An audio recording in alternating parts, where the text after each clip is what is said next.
Welcome into Rover Sports. We're here on a college game day, and we have a lot of, actually, this one, what's that? It's fine. You're good. Okay, good. All right. We are here, and there are two remarkable games today in college football.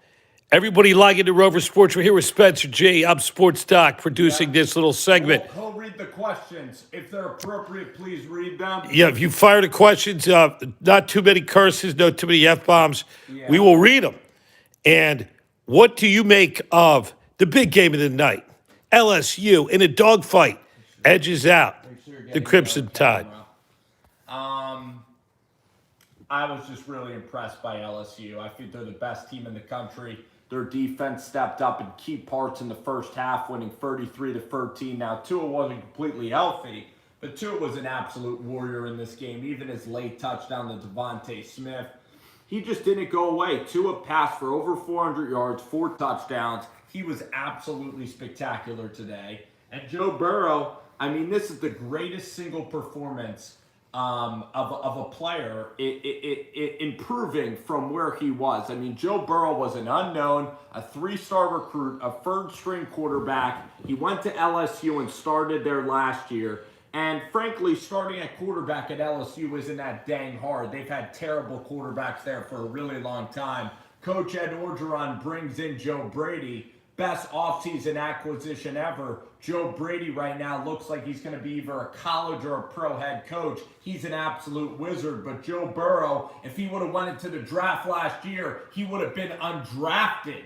He would have been the 1,000th best player. You or I on YouTube had a better chance of getting drafted in the first 4 rounds than Joe Burrow. So it just shows you a meteoric rise. It's really overnight. He's an overnight sensation like Johnny Football. That's what Joe Burrow is. One of the great storylines ever in college football history is this Heisman Trophy winner. Because usually you see Jameis, freshman.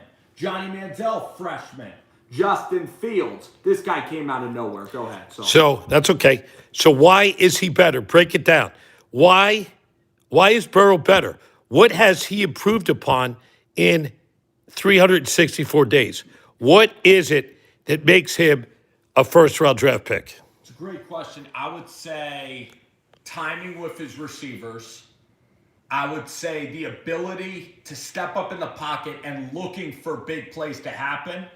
And I would say that this scheme is really letting him accelerate. He's playing with great athletes in this scheme. LSU has never been an up-tempo offense, so he's really pushing it down the field. But to have the mental fortitude to keep your confidence, Joe Burrow's confidence and his football IQ, being a coach's son, but sitting for 3 years like that, being the backup to Dwayne Haskins and JT Barrett for all of those years and still keeping that same edge and confidence. 99% of people are players that were really good in high school, but they're third-string quarterbacks in college. They fizzle out, they complain, and they're working in real estate or finance. That's what happens to the majority of college athletes that are third stringers. So this guy just has unbelievable fortitude. His swagger and his inner confidence is next level. His football IQ stemming from his dad. He just makes really quick decisions with the ball. He's not going to wow you in terms of running the ball, but he's getting to his reach faster, and he's playing really aggressively this year. So it's a complete mindset change in terms of LSU this year, in terms of the culture. Speak to Tua. What did you think of his performance tonight? Tagovailoa was absolutely awesome. Now, this is a guy that's completely opposite of Joe Burrow. This is a guy that was a coveted recruit, okay, that won the Elite 11 quarterback competition. Tua Tagovailoa was a phenom since he was 17 years old. He's the chosen one in football. He's always been amazing. He's the complete polar opposite of Joe, Athens, Ohio, Burrow. What Tua did today was, again, put on a performance for the ages. Now he has unbelievable receivers to throw to, but he gets the ball out so quickly. He doesn't give up, even down by 20 points. This offense with Steve Sarkisian is a quick-hitting offense. You have Jalen Waddle, you have Devontae Smith, you have Henry Ruggs, and then from Miami, Jerry Jeudy. Jerry Jeudy's the best receiver on Alabama. He's going to be maybe the next DeAndre Hopkins. Like, this Jerry Jeudy kid, he's going to be the next great NFL receiver if he stays healthy. He just has those tools. He's like 6'4", and his route running is ridiculous. His catch radius is just stupid. We have a question from one of the viewers here on Rover Sports. Awesome. We are here in the Northeast. We're back in Philly. We spent some time. We spent some time in Nashville. Spent some time in the South in Atlanta, and we're back here in the bunker in Philly. And we saw 2 wonderful games. A lot of questions about the Golden Gophers. The question is, are they for real, or is this a problem where Penn State's coaching lost the game, or do you think the Gophers finally should get some respect with that win? What are your thoughts on that? Gophers got to get respect. I mean, they can't just be a program that you look at and go, that's a pretty easy out, or they're an 8-4 program. I mean, because people thought that Minnesota would lose today to Penn State by double digits, and then they thought Minnesota would go 9-3. It'd be another like 9-3 type season. That Minnesota would go to a good bowl game, maybe a bowl in Florida like the the Gator Bowl, or just a Florida 9-3 kind of bowl game that Butch Jones would win. But this ain't a 9-3 type football team. This could be a possible 12-0 football team heading to Indy. It could be 11-1. People just thought Minnesota's schedule was so easy, but they've been blasting teams. They blasted Rutgers, Nebraska. They started out skating by earlier in the year. This team just gets better and better. I mean, you have the running backs, Shannon Brooks, Muhammad Ibrahim, and Rodney Smith, amazing. Tyler Johnson's going to be a top 2 round pick. He's like another Corey Davis type guy, like that PJ Fleck has groomed for years, and Tyler Johnson's unbelievable. Rashad Bateman is going to be an NFL guy as well, tremendous player. The offense is awesome. The defense does enough to help win games. It seems that the Gophers changed up their style. It seemed like Penn State was preparing for ground and pound. They were just looking for him to run it, to be kind of a bland running defense.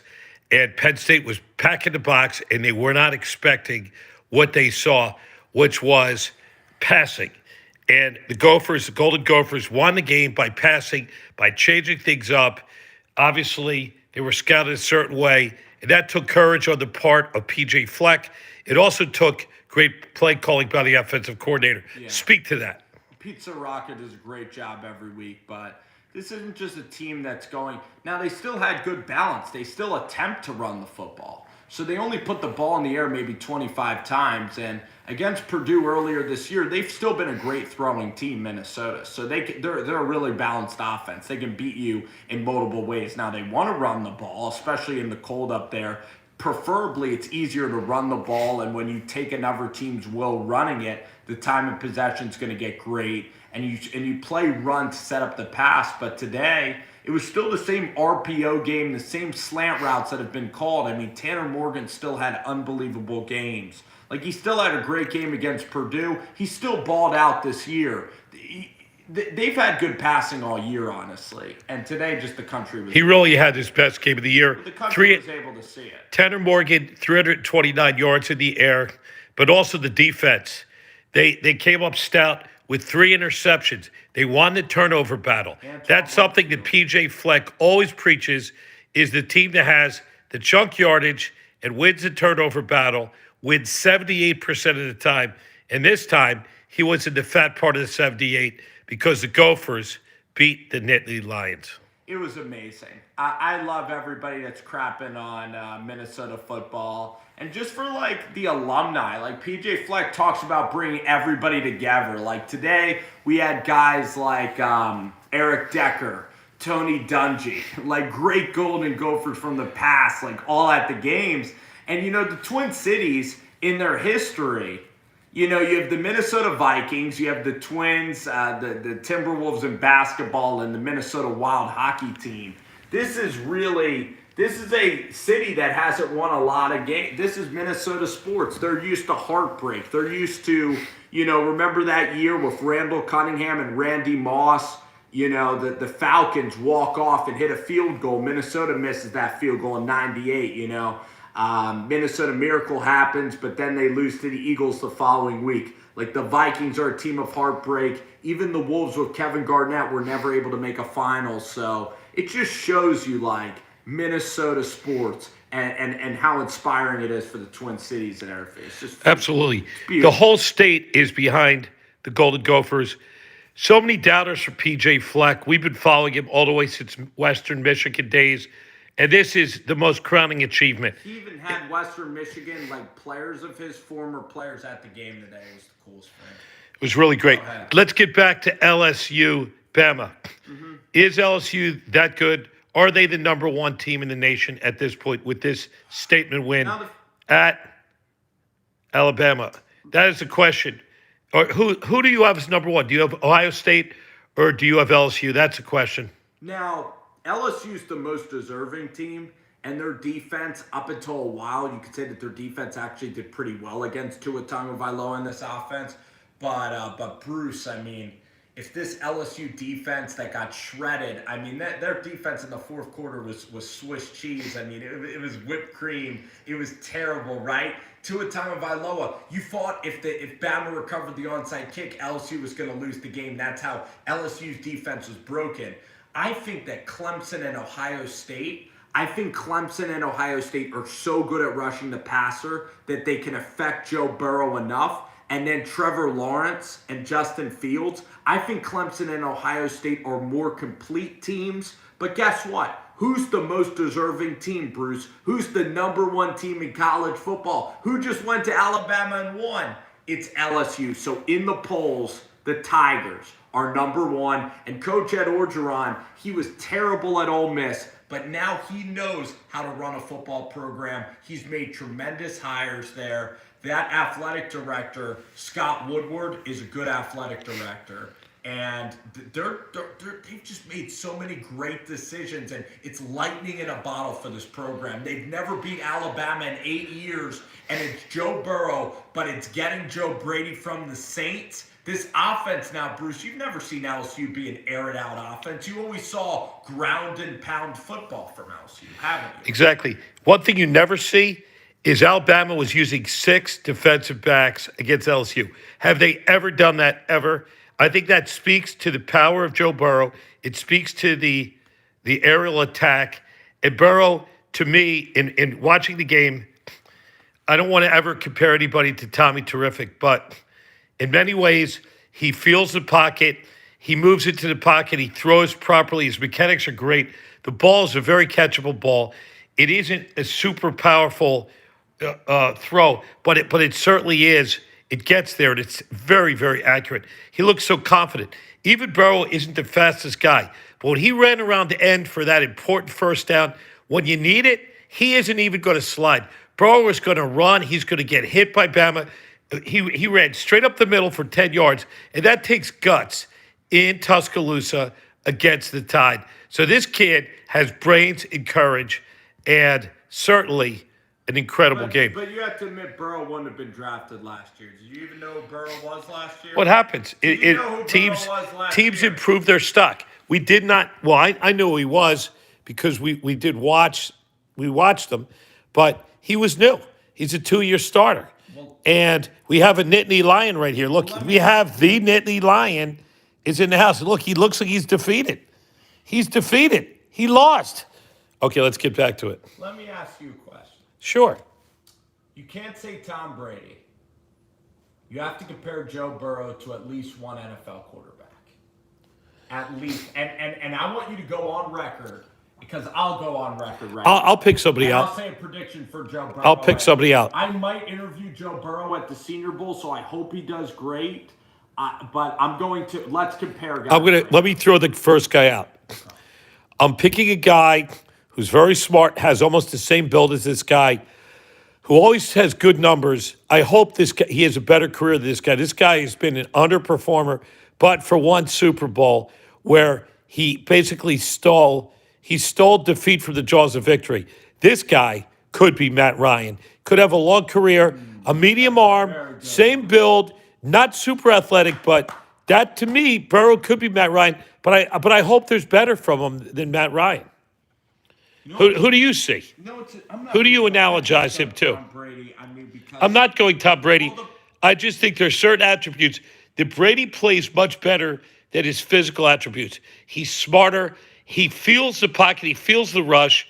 And particularly when he was younger, Brady, obviously he's 42. When he was younger, he used to scramble a bit.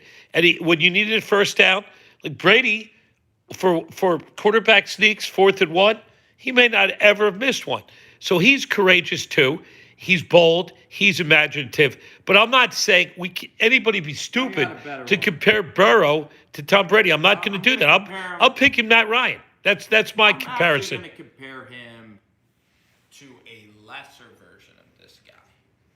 Like, I think Burrow, I'll say this in the NFL right now, I don't think he's a star. I think at best he's an Andy Dalton. So I would be surprised if he's an elite. Like, I'd be surprised if he's Phillip Rivers or very good because he can't run that fast. What quarterbacks are immobile? The guy's arm strength is not that great.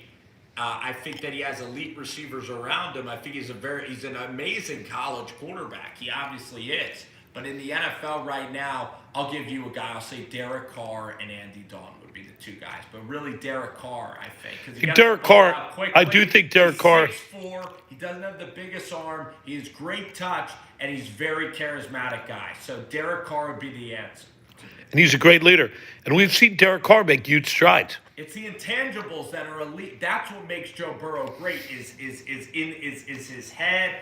And what really makes Joe Burrow great is his leadership, his intangibles. I could see him leading, the way he leads the LSU Tigers. You never think about who's the backup because this guy's in charge. That's what's important for an NFL team. Number one, he's the right image. He's clean. He's very clean. There's no off-the-field issues. He's a hardworking guy. A lot of Derek Carr. It took Derek Carr 2 years to learn Gruden's offense. Last year, it was horrible. It was a complete disaster. So I do like the Derek Carr analogy. And I'm looking at Derek Carr, Matt Ryan. Maybe Matt Ryan has he has a better arm, I would say. Yeah. So Matt Ryan probably has a better arm than Joe Burrow. But we've seen him. We met Ryan. Ryan is really thin. I mean, he looks like a basketball player. Burrow's maybe a little stockier. Burrow is strong. His brothers are linebackers, and he likes hitting people. He bangs his head on the wall before every game. But Ryan is a finesse player. Is Carr a finesse player? Is there a Burley aspect to Carr? Do you think he's a pure finesse player? Carr is mostly finesse, but what quarterbacks other than Cam Newton are really running? Well, Dalton has a similar build. Dalton's a little stocky. It's hard to say because he's been with the Bengals, and that team is part of the Bermuda Triangle. I think he could go to Cincinnati because he's from Ohio and because the Bengals are going to have a top 5 pick. Some people are thinking that he could rescue that franchise. So I see an Andy Dalton. So you could have Baker Jakes Mayfield, and then you would have Joe Burrow. That would be a hell of an interstate rivalry. I think that I would. The funny thing is, I love Burrow's personality, right? He's in your face. He does kind of have that swagger, right? He's not even I think he's more than just a quarterback. I think that he even talks trash. That's what makes Burrow so much fun. He has a sense of humor. He's not robotic. But there is a robotic good quarterback, and that's Justin Herbert. Now, Herbert could be, trying to think who Herbert is like. He's an athletic quarterback. He can run around. I'm not going to say he's Andrew Luck. Is he a Watson? Herbert. Is he a Watson? Decent comparison. Less than Watson, though. Watson's so good. Watson is really good. He's magic. See, with Herbert. Is not good. Herbert's not clutch. He's not magic. Well, we haven't seen it. He plays in a weak conference. No, but he even has lost games at the end. I'm going to say, let's think of the quarterbacks around, like maybe a little Cam Newton, Josh Allen. I'll say Cam Newton. Herbert is Cam Newton? Yeah, he's 6'5", he's 6'6", he could really run, and he's just a great athlete. And he's a decent thrower of the ball, and he just has a super high ceiling, but he's also a smart kid. He's going to play a while. I think Herbert is really good. Tua Tagovailoa, that's my lock. That, to me, is Drew Brees combined with Russell Wilson, but I see a lot of Drew Brees in Tua Tagovailoa. Who do you see in Tagovailoa? Well, I agree. Obviously, you're picking his stature out. He really throws the ball in like a cannon. Honestly, Tua, even on that long touchdown pass, he has got such a powerful arm. He throws darts. Maybe a little bit of Mayfield. Mayfield really throws darts. He's very accurate. Tua though is so strong. His lower body's got a lot of power. Obviously, he's been injured. He injured ankles in sequential years. Yeah. He had 2 ankle surgeries in the last 2 years. The injuries are a concern. They're a concern. But this kind of a surgery is an unusual surgery that kind of fortifies and strengthens the connection between the tibia and the fibular bone. So it's something you're really adding, not subtracting. I don't want to get deep into the sports medicine of it, but it was really a miracle. This typically is a 4 to 6 month high ankle strain. And this guy came back in 20 days. So obviously, you got to say the doctors did an incredible job. Tua was limping badly at the end of the game. He's such a prideful guy. You couldn't even see him limp during the game. I think that's just his pride. Yeah. But certainly Saban at the end called him a warrior. That's the word I used in my post-game wrap-up. Tua is a warrior. He's strong, comes from a great work ethic, great stock, great family. Great family. Very, very likable guy. These 2 quarterbacks, in my opinion, are neck and neck for the Heisman because of their strength of schedule. It's going to be Tua or Burrow. Herbert, Burrow a distant third. Because Burrow beat Tua head-to-head. He's had the best year. I think it's going to be Burrow. And kind of like Peyton Manning, I don't think Tua's going to be like Deshaun Watson and Peyton Manning. He's not going to win a Heisman Trophy. Now, I will say this about Tua. You compared him to Steve Young. I think that's a great comparison because he is mobile. And I just think that the guy is just he's been lights out ever since. That game, the national championship game, was the most impressive performance I've ever seen from any athlete, maybe ever. And if we look at the way Steve... off the bench and winning that game in overtime when Alabama was going up against the mighty Bulldog defense, that was the greatest game I've ever seen. And if you watch, and again, you're a young guy, but if you watch film of Steve Young threw darts, and he got it out so quickly and made great decisions, was also mobile. Steve Young's a little bit taller. He's about 6'2.5", actually. Not much, taller. but he's 6'2". We'll say that Young is 6'2", but he's not 6 foot. He's taller than that. I think that Tua might be 6'1", though, which is key. Slightly bigger than Baker Jakes Mayfield. No, Baker's like 6'1", but Tua also has big hands like Russ Wilson, and 6'1" is not like Kyler Murray. Kyler Murray is much shorter, and Breeze, Breeze is an inch shorter, but Breeze is a Hall of Famer. He's a freak. His arm is freakishly good. His release, the quickness of his release, even in his later years. Right. The way he throws the ball, obviously a right-handed thrower, but you look at Breeze, he's also got incredible strength and fortitude, great leadership skills. So you really have some really good quarterbacks coming out in this crop. Do you think they're both first-round picks? I think that's clear. I would not take Burrow in the first round. I don't think he's going to be that good of an NFL player, just personally. That's personal, but a lot of people have rated him high. Yes, he's going to. People take him as going number 1. Fall in love with him, but you see a 10-year career you see a franchise quarterback in Burrow, don't you? I do, and with Tua, I just worry about the injuries. Just because he's had him in 2 sequential years, and he is a warrior. He's not long of stature. I love Joe Burrow. I hope I'm wrong about him, but I just think that when he's playing NFL defensive ends, they're going to get to the quarterback. You look at Minshew, he's mobile. Kyle Allen, Josh Allen. I just think you got to have mobility. Carson Wentz, Dak Prescott. I just don't know if Burrow has the arm strength and mobility. Because even on those out routes, like those balls can float, but we'll see how his game translates to the NFL. But you know what? We have to appreciate him at LSU, at Louisiana State. We have to appreciate this season and appreciate what he's doing. It's one of the best seasons ever at the quarterback position. We have a He's been comment. Spectacular. He's the Heisman. Is it time to give Eddie Ogeron his due? Is it time to say he's not just a carnival barker? He's not just a cheerleader. Are you going to give Eddie O his due for this huge victory, for this preparation, for assembling this coaching staff? Do we give him his due? Absolutely, 1,000,000%. I mean, he's the guy that's taken LSU to new heights. No one thought he'd be better than Les Miles. Now, for Coach O in the future, Bruce, like, he does have a special player in Joe Burrow and Justin Jefferson and Jamar Chase and Grant Delpit. So he does have special players on his team. But I would say if he continues to success, I absolutely think Coach O at LSU has done a sensational job. He shut up the mainstream media. There's no doubt. Just another quick shot of the Nittany Lion. Same colors. He looks like he's been anesthetized or euthanized. Yeah. But luckily, he's just sleeping. He's just sleeping. There's a Nittany Lion. We're trying to keep you guys awake. Actually, we've had a solid 7, 8, 9 throughout. So I think we had some good views. It's late on a Saturday night. It's midnight here in the East, back in Philly town. And we really appreciate our Charter Rovers coming in after 2 amazing games and a lot of games we didn't speak about. Complete blowouts. Stuff that they were asking about earlier? No, not really.